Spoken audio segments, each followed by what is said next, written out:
Good morning, नमस्कार, जय Hind. Atomic structure का आज मैं टेस्ट सीरीज लेकर आया हूं और इसके पहले आप बता दीजिए कि जितने भी लेक्चर मैं कंप्लीट कराया हूं एटॉमिक स्ट्रक्चर को 4 लेक्चर में मैं कंप्लीट करा चुका हूं। ठीक है, अगर 4 लेक्चर को नहीं देखे होंगे तो टेस्ट सीरीज सॉल्व करने में, क्वेश्चंस को सॉल्व करने में आपको प्रॉब्लम हो सकती है। और हमारे ऑडियंस कृष्णा जी का कमेंट था कि आप बिल्कुल टेस्ट सीरीज सॉल्व करिए, हमें इंतजार है, हम बिल्कुल एक्टिव है। किसके लिए? टेस्ट सीरीज के लिए। इस वीडियो में केवल एटॉमिक स्ट्रक्चर का टेस्ट सीरीज लेकर मैं आया हूं।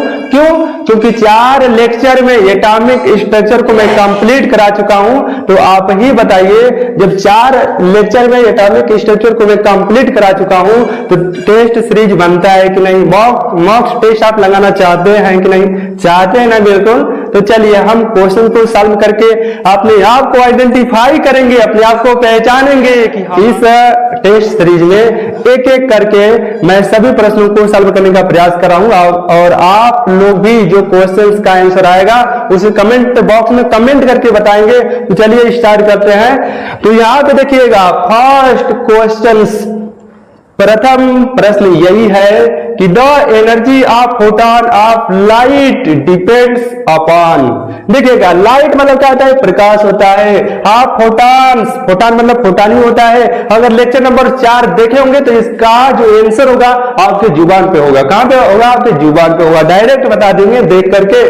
तो लाइट के फोटॉन की जो एनर्जी होती है, जो ऊर्जा होती है, किस पर डिपेंड करती है? ऑप्शन आपके सामने दिख रहा है इस प्रकार से, फ्रीक्वेंसी पे, वेवलेंथ पे, इंटेंसिटी पे, नॉन ऑफ दीज। बताइए, जल्दी बताइए इसका आंसर।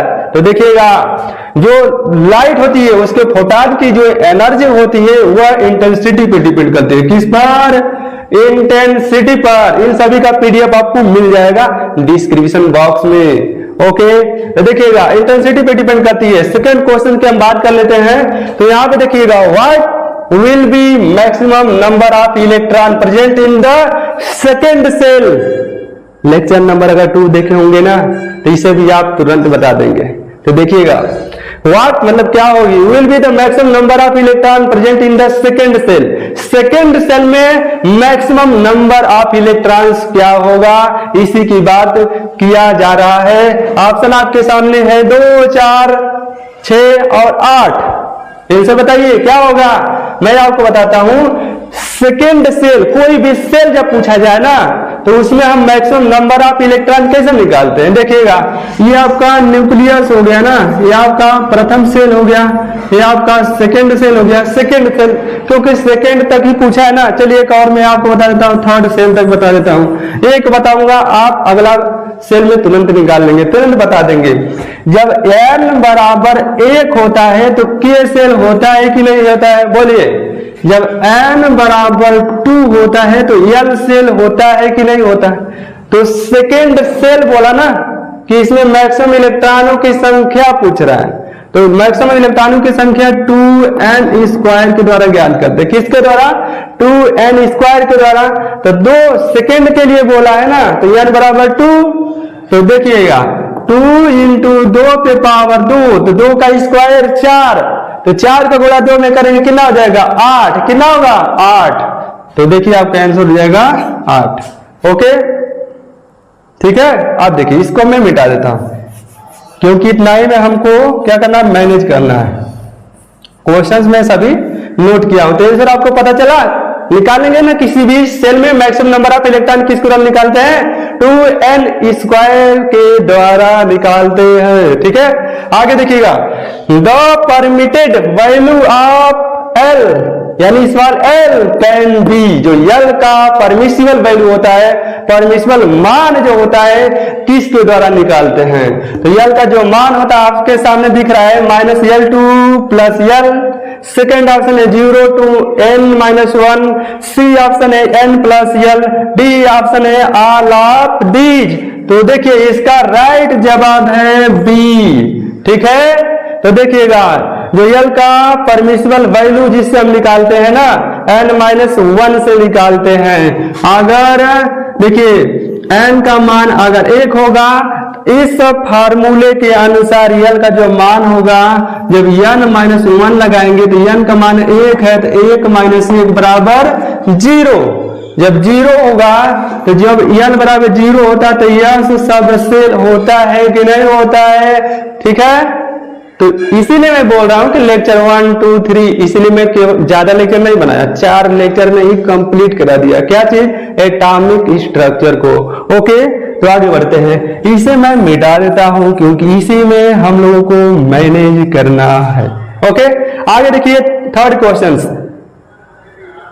थर्ड हो गया ना। चौथा देखिए, maximum number of electron present in a subshell is. आप देखिए सब सेल में मैक्सिमम इलेक्ट्रॉनों की संख्या बोल रहा है कि किसके द्वारा निकालते हैं। ऑप्शन है 2 ब्रैकेट में 2l + 1, ठीक है, 1 2l + 1। सी ऑप्शन है 2n²। डी ऑप्शन है n + स्मॉल l। तो देखिए इसका राइट जवाब है फर्स्ट। क्या राइट जवाब है? ए। चलिए एग्जाम्पल करके मैं बता दूंगा आपको। जैसे यह सब सेल है, इसमें मैक्सिमम नंबर ऑफ इलेक्ट्रॉन की बात हो रही है, तो इसके द्वारा देखिए यस के लिए यल का मान क्या होता है? 0 होता है कि नहीं? अभी आप निकाले थे ना। अब देखिए 2 ब्रैकेट में 2 × देखिए यल है तो यल का मान क्या है? 0 + 1, ठीक है। तो जब 2 का गुणा 0 में करेंगे तो 0 ही होगा ना, और 0 में +1 जोड़ेंगे, ठीक है ना, या 1 + 0 बराबर 1 ही तो होगा। 1 रुपये है आपके पास, 0 रुपये कोई दे दिया तो जोड़ेंगे तो 1 ही रुपया रहेगा आपके पास ना। जब 1 में 2 का गुणा करेंगे तो 2 ही तो आएगा। तो देखिए यस में मैक्सिमम इलेक्ट्रॉनों की संख्या 2 ही तो होती है। समझ में आया? इंटरेस्ट आ रहा है कि नहीं आ रहा है? इसीलिए टेस्ट सीरीज सॉल्व करना चाहिए, जिससे पता चलता है कि आप कितना मेहनत करते हैं। ओके, तो चलिए 5 क्वेश्चन को देखते हैं। The total number of orbital is an energy levels. किसी एनर्जी लेवल्स में आप मैक्सिमम नंबर ऑफ ऑर्बिटल किस प्रकार से निकालते हैं? ऑर्बिटल को कैसे बताएंगे कि किस में कितने ऑर्बिटल होते हैं? जैसे यस में केवल कितने ऑर्बिटल होते हैं? एक ही ऑर्बिटल में होता है। पी में कितने होते हैं? 3 होते हैं, ठीक है। डी में कितना होता है? 5 होता है। एफ में कितना होता है? 7 होता है। उसको हम किसके द्वारा निकालते हैं? ऑप्शन आपके सामने है 2n², l + 1 none of these. तो किसके द्वारा निकालते हैं? n² के द्वारा निकालते हैं। किसके द्वारा? स्मॉल n² के द्वारा निकालते हैं। आगे देखिए, the uncertainty principle was given by. Uncertainty principle किसके द्वारा दिया गया था?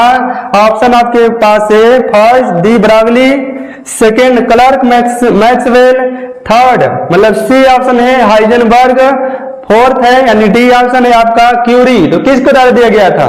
बोलिए। हाइजेनबर्ग के द्वारा दिया गया था। राइट जवाब आपका क्या होगा? सी, ठीक है।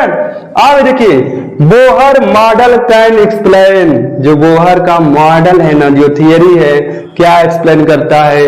ऑप्शन देखिए, the spectrum of hydrogen atom by, ठीक है, स्पेक्ट्रम ऑफ एटम और ion containing 1 electron only, the spectrum of hydrogen molecules, the solar spectrum.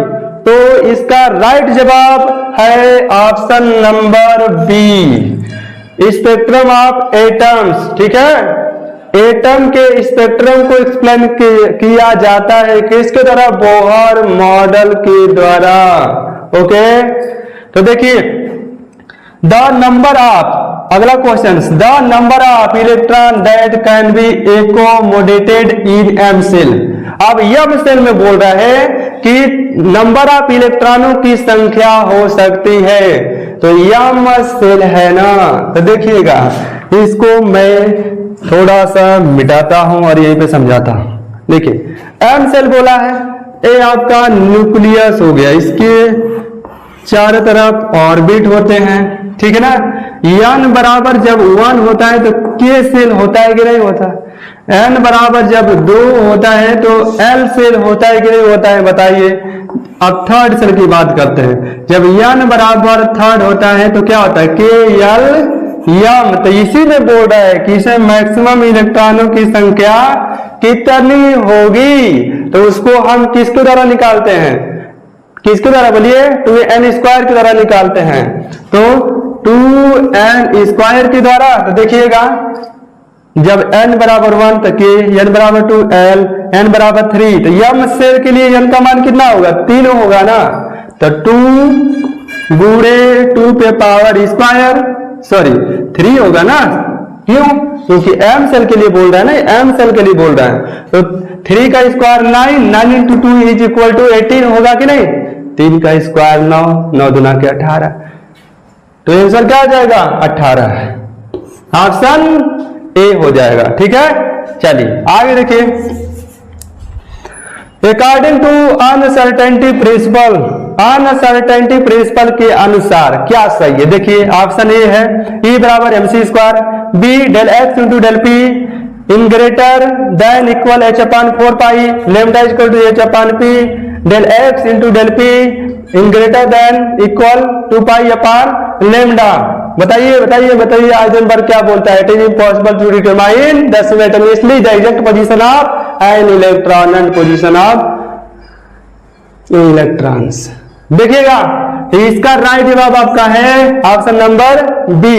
अब अगला क्वेश्चन देखिए, question number 10, what is the number of atom constituting a molecule known as, देखिएगा जो number of atoms होता है ना किसी भी मॉलिक्यूल्स में, उसे हम क्या कहते हैं, जब एटम से ही मॉलिक्यूल्स का निर्माण होता है ना तो उससे हम क्या बोलते हैं, बताइए। नंबर ऑफ एटम की संख्या क्या कहते हैं किसी भी मॉलिक्यूल्स में, उसको हम ऑप्शन पहले बता दें, atomic number, isotopes, atomic mass, atomicity.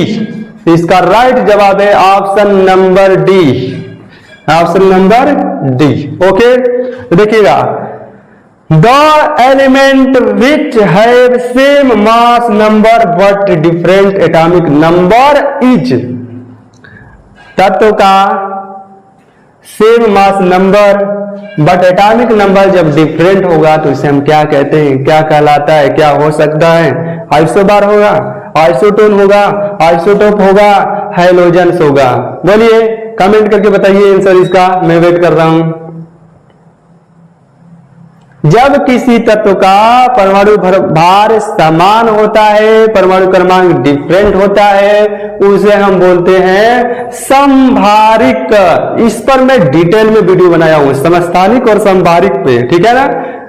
कहिएगा तो वैसे तो वीडियो में मिल जाएगा, यानी हमारे चैनल में मिल जाएगा, प्लेलिस्ट में मिल जाएगा। अगर कहेंगे तो डिस्क्रिप्शन में भी इस पर मैं क्या करूंगा, उसका लिंक दे दूंगा, डिटेल जानकारी प्राप्त कर सकते हैं। किस पर, समस्थानिक और समभारिक। ट्रिक बताऊं आपको, इसे हम बोलते हैं आइसोबार, ठीक है ना। समभारिक, सम मतलब क्या होता है, बराबर। सम मतलब क्या होता है, ऐसे समझेंगे, सम मतलब बराबर यानी इक्वल, भार मतलब भार, तो जिसके भार बराबर होते हैं उससे हम क्या बोलते हैं, समभारिक बोलते हैं, ठीक है ना। यही ट्रिक है। तो चलिए अगला क्वेश्चन मैं सॉल्व कराता हूं आपको। आगे हम देखते हैं अगला question. Marie Curie receive Nobel prize her discovery. Marie Curie को किसके लिए नोबेल प्राइज दिया गया था या नोबेल प्राइज से सम्मान किया गया था, ठीक है ना। ऑप्शन है यूरेनियम, प्लूटोनियम, रेडियम, आरम। बताइए कमेंट करके मैं बताइए। Question number 8, Marie Curie receive, प्राप्त हुआ था मैरी क्यूरी को किस पर Nobel prize, uranium, plutonium, radium, आरम। तो इसका राइट जवाब है रेडियम, सी। उसके बाद क्वेश्चन नंबर 13 देखिएगा, what is the radius of an atom use to measures. देखिएगा what is the radius of an atoms, जो परमाणु की त्रिज्या होती है किसको मेजर करने के लिए, यूज टू मेजर, किसको माप करने के लिए यूज की जाती है, प्रयोग की जाती है।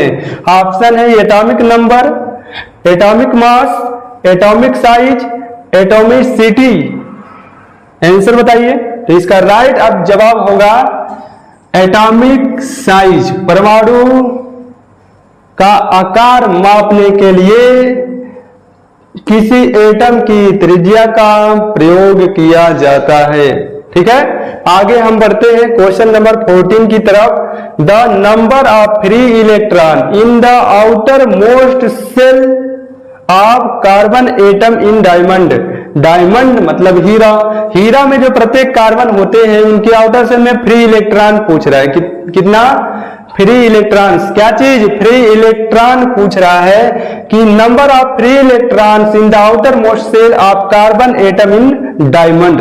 तो डायमंड में प्रत्येक कार्बन एटम्स के आउटर मोस्ट में जो इलेक्ट्रॉन्स होते हैं ना, अभी मैं नहीं बताऊंगा, अभी प्रश्न देख लीजिए, सॉरी ऑप्शन देख लीजिए। 0, ऑप्शन नंबर बी 2, उसके बाद 4, उसके बाद 3, बताइए। तो इसका राइट जवाब है ऑप्शन नंबर ए 0। ठीक है, क्योंकि वो स्ट्रांग सह संयोजक बॉन्ड से जुड़े हुए रहते हैं। कौन, कार्बन। कार्बन प्रत्येक कार्बन से क्या होते हैं, स्ट्रांग कोवेलेंट बॉन्ड से जुड़े हुए होते हैं। उनके आउटर मोस्ट सेल में कोई फ्री इलेक्ट्रॉन नहीं होता है, 0 होता है। ठीक है ना, देखिएगा question number 14, which of the following is a trivalent element. निम्नलिखित में से ट्राईवैलेंट एलिमेंट या तत्व है, कौन कौन है। ऑप्शन आपके सामने है boron, indium, aluminium, all of these. Answer बताइए। तो इसका राइट जवाब है ऑल ऑफ दीज। एक करके मैं बताऊंगा और बाकी अपने से समझेंगे। क्यों, क्योंकि ये तो डायरेक्ट बताने वाला है भाई, इसमें क्या करना है। बोरान का एटॉमिक नंबर कितना होता है, 5 होता है। 1s2 2s2 2p1। यहाँ कौन सा सेल है, प्रथमी सेल है, इसमें कितने इलेक्ट्रॉन है, 2 है। 2 यहाँ भी है, 2 यहाँ भी है, तो टोटल इलेक्ट्रॉन की संख्या कितना हो गया, 2 1 3।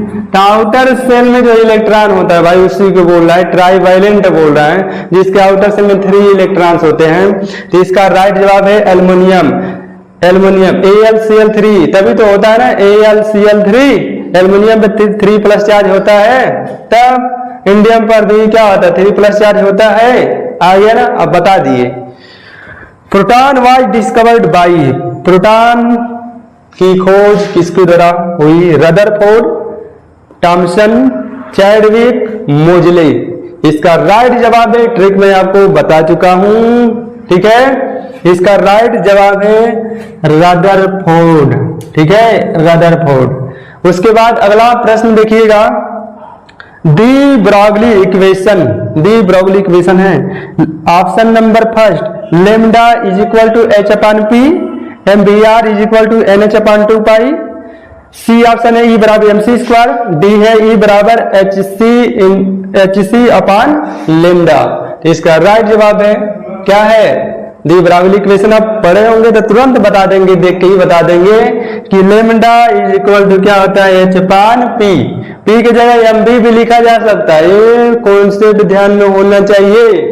इसीलिए मॉक टेस्ट या टेस्ट सीरीज कराया जाता है। ठीक है, इसीलिए प्रैक्टिस हम लोग करते हैं, चाहे कोई भी प्रैक्टिस करता है किसी भी एंट्रेंस एग्जामिनेशन के लिए। ओके, तो देखिएगा question number 18, the most stable orbital are. सबसे ज्यादा स्टेबल ऑर्बिटल कौन है, मोस्ट स्टेबल ऑर्बिटल्स। ऑप्शन है P2, P3, P4, D4, P3, D5, P5, P7। इसका राइट जवाब है option number C, P3, D5। मैं एक्सप्लेन करूंगा, ज्यादा टाइम लग जाएगा। इन सभी टॉपिक को मैं क्लियर कर चुका हूं 4 लेक्चर में। Which of the following radius of an atoms, किसी एटम में जो न्यूक्लियस, देखिए sorry, which of the following radius of an atoms. तो निम्नलिखित में एटम यानी परमाणु की त्रिज्या है। ठीक है, क्या है बताइए, 10⁻⁻15 metre, 10⁻⁻10 metre, 10⁻⁻8 metre, all of these. बोलिए, तो जो परमाणु की त्रिज्या होती है ना 10⁻10 मीटर होती है, किसकी, एटम की जो त्रिज्या होती है 10⁻10 मीटर। तो देखिए 10⁻10 मीटर है ना, है कि नहीं, बोलिए। इसको सेंटीमीटर में लिखते हैं तो 10⁻⁸ सेंटीमीटर लिखते हैं, इसको 1 एंगस्ट्रॉम बोलते हैं। ठीक है, तो देखिए ये 8 है लेकिन मीटर में, तो आंसर नहीं होगा। ये तो 15, ये भी नहीं होगा, तो आंसर क्या होगा? बी होगा। ठीक है। Question number 20, the density of the nucleus of an atoms, किसी परमाणु में न्यूक्लियस की जो डेंसिटी होती है, जो घनत्व होता है, वो क्या होता है? तो इसका राइट जवाब है ऑप्शन नंबर सी। ठीक है। उसके बाद देखिएगा, nucleon is the collective name for, nucleon के लिए कलेक्टिव नेम क्या है? ऑप्शन है proton and electrons, proton and mason, proton, neutron, positron and electrons. तो इसका राइट जवाब है, इसका राइट जवाब ये होना चाहिए, प्रोटॉन एंड न्यूट्रॉन। भाई न्यूक्लियस में क्या होता है? प्रोटॉन प्लस न्यूट्रॉन ही तो होता है। एक इलेक्ट्रॉन तो सरफेस में घूमता है ना चारों तरफ बाहर। अब उसके बाद 22 देखिएगा, which of the following is radius of an atoms. ठीक है, रेडियस पूछ रहा है किसका? एटम का, परमाणु की त्रिज्या पूछ रहा है। देखिए 10⁻⁸ सेंटीमीटर, 10⁻13 सेंटीमीटर। अब देखिए यहाँ पे देखे रहे थे ना मीटर में दिया था, अब सेंटीमीटर में आ गया। तो इसका राइट जवाब क्या होगा? मैंने अभी आपको बताया ना, 10⁻8 सेंटीमीटर। 23 क्वेश्चन को देखिएगा, the ratio of the E/m value of ये proton and ion alpha particles is. ये जितने भी क्वेश्चन मैं बता रहा हूं ना, कहीं यूट्यूब चैनल पे नहीं मिलेगा, आप मिला के देख लीजिएगा। तो देखिएगा रेशियो पूछ रहा है किसका? E मतलब चार्ज बटे m मतलब मास, किसका? प्रोटॉन एंड अल्फा पार्टिकल्स का। तो इसका राइट जवाब होगा ए। बहुत लोग इसको सेलेक्ट करेंगे, क्यों? क्योंकि वो केवल इसको सॉल्व करेंगे। सॉल्व करके बता दें तो प्रोटॉन में देखिएगा, प्रोटॉन में क्या होता है? एक आवेश होता है ना, जैसे H+, आवेश है कि नहीं है? तो E/m ही ना पूछा है, E/m। तो E का मान क्या आ जाए? 1, m ज्ञात नहीं है इसलिए m। ठीक है। उसके बाद ये किसके लिए हो गया? प्रोटॉन के लिए हो गया। अल्फा पार्टिकल्स के लिए देखिए 2 होता है उसमें, 2/के, यानी जो अल्फा पार्टिकल्स होता है, सीधे में बात करूं तो हीलियम के समान होता है ना, 2He4 के समान होता है। तो E/m क्या आ जाएगा? 2/4 हीलियम के समान होता है। तो हीलियम का परमाणु भार 4 होता है, परमाणु क्रमांक 2 होता है, तो 2/4 हो गया। अब इसे ही सॉल्व कर देंगे, इसके साथ m लिख लीजिए। अब इसे ही सॉल्व कर देंगे आप। देखिए 1/m 2/4m। तो अब इसे सॉल्व करेंगे तो क्या होगा? यहाँ पे इंटू में चला जाएगा, 4m/2m हो जाएगा, m से कैंसिल हो जाएगा। ठीक है। उसके बाद यहाँ का m है 2:1 हो जाएगा। ठीक है ना, सॉल्व कर लीजिएगा। मैं बता तो दिया E/m। अगला question, which of the following is radius of nucleus in atom, in an atoms. किसी परमाणु में जो न्यूक्लियस की त्रिज्या होती है, रेडियस होती है, वो क्या होती है? 1 fermi, 10⁻15 metre, 10⁻13 centimetre, all of these. तो परमाणु की जो त्रिज्या होती है 10⁻15 मीटर होती है। ठीक है, 10⁻15 मीटर। तो ऑप्शन 1 देखिए है ना, ऑप्शन 10⁻15 मीटर, जो कि 1 फर्मी के बराबर होता है। तो देखिए फर्मी भी है और ये भी है। और इसे सेंटीमीटर में लिखेंगे तो 2 पावर कम हो जाएगा ना। तो देखिए 10⁻13 सेंटीमीटर है। तो आपका आंसर क्या आ जाएगा? All of these. ठीक है।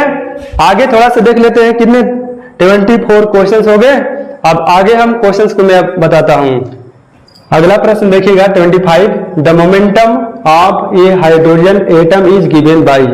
हाइड्रोजन के लिए जो मोमेंटम होता है वो क्या होता है? ऑप्शन है P = h/c, option B P = h/kmc², option C P = mv/h, D option है P = mvr। तो कमेंट बॉक्स में कमेंट करके हमें बताइए कि इसका राइट जवाब क्या है। ठीक है, आंसर है ए। ठीक है। आगे 26 का, the number of node possible in radial wave function of 3D orbital is. 3D के लिए जो रेडियल वेव फंक्शन होगा क्या संभव है, उसी को बोल रहा है कि number of node possible in radial wave function of 3D orbital is. तो आपको मैं बता दूं कि उसके लिए जो फार्मूला लगाते हैं n - l - 1 radial wave function निकालने के लिए, ठीक है। तो देखिएगा 3D के लिए पूछा है ना, तो n का मान कितना होगा 3, d के लिए n का मान कितना होता है 1, क्वांटम संख्या से पता चलेगा, मैं पढ़ा दिया हूं, ठीक है। अब इसे आप सॉल्व करेंगे, d के लिए n का मान 2 होता है जी, ठीक है ना। तो 2 आएगा 3 में से 3 जाएगा, कितना हो जाएगा 0, तो आंसर क्या आ जाएगा आपका a, ठीक है ना। उसके बाद देखिएगा the quantum number showing the wave nature of an electron is, किसी इलेक्ट्रॉन के लिए जो क्वांटम नंबर शो होता है इन वेव नेचर्स में, तो उसके लिए कौन सा ऑप्शन सही होगा, उसका मान क्या होगा। ऑप्शन फर्स्ट में आपको दे रहा हूं, E बराबर एच न्यू, E बराबर mc स्क्वायर, P बराबर H अपॉन के लेमडा, डी ऑप्शन है del x into del p in greater than equal h upon 4 pi. तो इसका राइट जवाब क्या है ऑप्शन सी, ठीक है। क्योंकि वीडियो लॉन्ग बन रही है, आप कमेंट में हमें बता देंगे कि किसका आंसर क्या है। अगर इसमें भी अगर कोई भी प्रॉब्लम आती है तो अभी उसको आप क्या कर सकते हैं, कमेंट करके हमें बता सकते हैं, ओके। तो देखिएगा 28 का according to the Broglie hypothesis, the Broglie परिकल्पना के अनुसार क्या सही है। ऑप्शन आपके पास क्या है, E बराबर mc square, lambda equal to h upon mv, del E बराबर h न्यू, D बराबर D मतलब ऑप्शन में है mv, R बराबर h अपॉन 2 पाई। तो इसका राइट जवाब है ऑप्शन डी, ठीक है। उसका देखिए 29 का the electronic configuration of chromium atoms, bracket में दिया है परमाणु क्रमांक Z बराबर 24 दिया है। 24 के लिए इलेक्ट्रॉनिक विन्यास क्या होगा।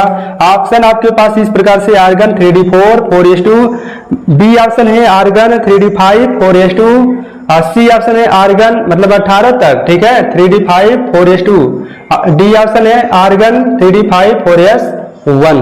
इसका राइट जवाब क्या है कमेंट में हमें बताइए, कमेंट करिए, ठीक है। इसका राइट जवाब है ऑप्शन नंबर डी, ठीक है। यह एक्सेप्शन है, मैं पढ़ा चुका हूं, स्टेबिलिटी ऑफ ऑर्बिटल्स। एक atomic mass unit is equal to, या एक atomic mass unit equal to किसके बराबर होता है। ऑप्शन है 937 mega electron volt, 931 mega electron volt, ठीक है, सॉरी 9310, ठीक है इलेक्ट्रॉन वोल्ट, उसके बाद 931 मेगा इलेक्ट्रॉन वोल्ट, उसके बाद 127 मेगा इलेक्ट्रॉन वोल्ट। ये सब क्वेश्चन याद होना चाहिए आपको। तो इसका राइट जवाब है 931, क्या 931 मेगा इलेक्ट्रॉन वोल्ट। 31 का देखिएगा which of the following example is not follow अब्बा रूल्स, निम्नलिखित में से वह कौन सा एग्जाम्पल है, वह कौन सा उदाहरण है जो अब्बा रूल को फॉलो नहीं करता है। ऑप्शन है for copper and argon, comment में बताइए आप हमें, देखें कौन कौन बता रहा है। For copper and argon, B option है for copper and chromium, C option है chromium and argon, D option है आयरन एंड आर्गन, ठीक है। तो इसका राइट जवाब आपका है कॉपर एंड क्रोमियम। उसका देखिएगा 32 का P orbital is the correct distribution of 4 electron present in the P orbitals. देखिए तो यहाँ पे देखिए पी में कितने ऑर्बिटल होते हैं, 3 ऑर्बिटल होते हैं ना, 4 इलेक्ट्रॉन तो बोल रहा है कि पी में अगर 4 इलेक्ट्रॉन प्रेजेंट है तो उसको किस प्रकार से डिस्ट्रीब्यूट करेंगे, किस प्रकार से फिलिंग करेंगे, ऑप्शन के अनुसार आप सेलेक्ट करेंगे। तो देखिए 4 इलेक्ट्रॉन है मतलब P4 में, तो देखिए अकॉर्डिंग टू हुंड के नियम अनुसार क्या बोलता है, सब में एक इलेक्ट्रॉन ना, तो देखिए पहले 2 इलेक्ट्रॉन भर दिया, तो चूंकि ये क्या हो गया, ये टर्मिनेट हो गया मतलब बाहर हो गया, गलत हो गया ना। ये देखिए 1 2 3 4, तो आंसर तो यही मिल गया आपको, लेकिन इसको भी चेक कर लीजिए 1 2 3, तो यहाँ पे क्रमवाइज होना चाहिए ना। अगर यहाँ से फिल करना स्टार्ट किए तो देखिए चौथा इलेक्ट्रॉन इसमें फिल किया, इसको बोलते हैं ना पी एक्स, पी वाई और पी जेड, ठीक है, पी एक्स में होना चाहिए। और देखिए ये तो वैसे ही टर्मिनेट हो गया, गलत है क्योंकि एक पी में 3 ही ऑर्बिटल होते हैं ना, ये गलत हो गया, ये टर्मिनेट हो गया, ये टर्मिनेट हो गया, राइट जवाब क्या होगा बी होगा। उसके बाद the radial point of the wave length dependent on the quantum number, जो रेडियल पॉइंट्स होता है ना, जो रेडियल वेव फंक्शन आप अभी निकाले हैं ना, जो नोड निकालते हैं, देखिए जो नोड निकालते हैं, कहाँ निकाले हैं आप जी, यहाँ रेडियल वेव फंक्शन वो बोल रहा है कि किस पे डिपेंड करता है, एन एल पे या एन पे, केवल एन पे या एल पे, एम पे या केवल एल पे, किस पे डिपेंड करता है बताइए। अरे भाई फार्मूला ही तो होता है n minus L minus one, तो इस पर भी तो डिपेंड कर रहा है, इस पर भी तो डिपेंड कर रहा है। तो राइट जवाब क्या होगा? ऑप्शन नंबर ए हो जाएगा। Hamiltonian operator is the operate of, जो हैमिल्टोनियन ऑपरेटर होता है, ठीक है, किसको द्वारा ऑपरेट होता है, किसको ऑपरेट करता है? एनर्जी को, मोमेंटम को, डेंसिटी को, एंगुलर मोमेंटम को। तो इसका राइट जवाब है मोमेंटम को, ठीक है।